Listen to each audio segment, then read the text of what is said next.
My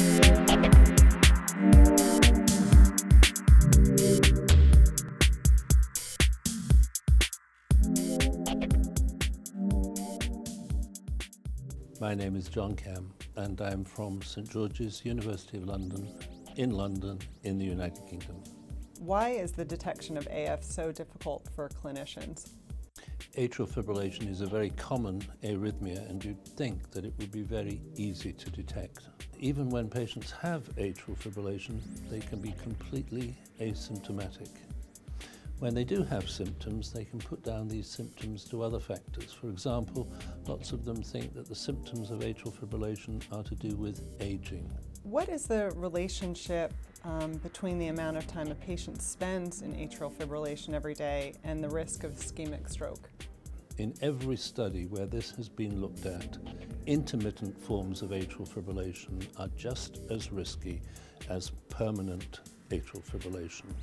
We don't know the exact amount of time that a patient has to be in atrial fibrillation to allow a thrombus to form, but durations certainly as short as 4 hours have been sufficient to allow a thrombus to appear in the left atrial appendage.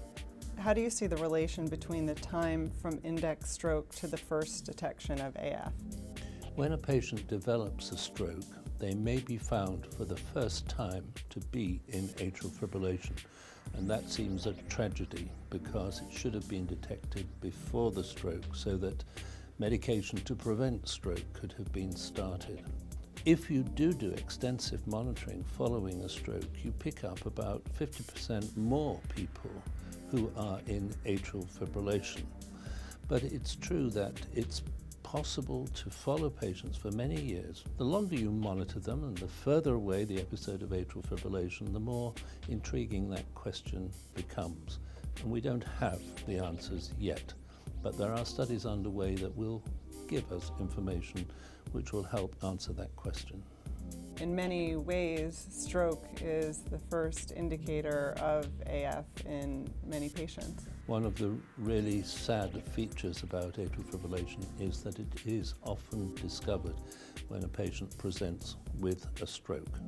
And that seems such a pity when theoretically atrial fibrillation should be easy to pick up. If only doctors would routinely take the pulse or appreciate when they're doing a blood pressure that the cardiac heartbeat is irregular, and then do an ECG, they could pick up atrial fibrillation very easily. And why do you think that's not common practice today? At one stage, doctors would routinely examine patients. This is no longer the case. Would you think that AF can serve as a negative prognostic marker for a recurrent stroke, even though it was not the reason for the index stroke? So a patient who has a stroke of one kind because of some vascular disease may later present with atrial fibrillation, and the atrial fibrillation then becomes an added important risk factor for subsequent stroke. What point in the continuum of care with the patient is that decision made to introduce remote monitoring?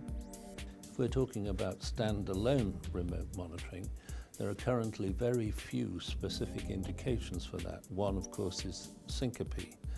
But there are many reasons that are being explored. How do you think a more thorough screening for AF would affect the treatment of patients in clinical practice? Now, this is so easy to do that it seems a shame not to push doctors into doing that. And there are definite attempts, for example, in the United Kingdom, to introduce that kind of opportunistic screening, and it should pay huge dividends. So versus waiting for the stroke to happen, it's almost a preventative option to help with further risk stratification potentially of that patient, would you say? Primary prevention and anticoagulation is the way to go. Do you think remote monitoring could increase the adherence to guidelines? Remote monitoring will assist with helping physicians stick to guidelines, and these guidelines are now getting increasingly precise and demanding about the need to fully anticoagulate patients with atrial fibrillation who are at risk of thromboembolism. How would you describe AF burden, and what does it mean in clinical practice? The presumption is that the longer atrial fibrillation is present, the more the opportunity for clot to develop and for a stroke to occur. Similarly, the more atrial fibrillation there is and the faster the ventricular rate during atrial fibrillation, the more likely left ventricular dysfunction and heart failure will be in a patient with atrial fibrillation. And therefore, AF burden should have some direct clinical corollaries. What are your perspectives on device therapy for AF management in the future? I think that implantable technology will both detect and prevent and possibly convert atrial fibrillation back to sinus rhythm.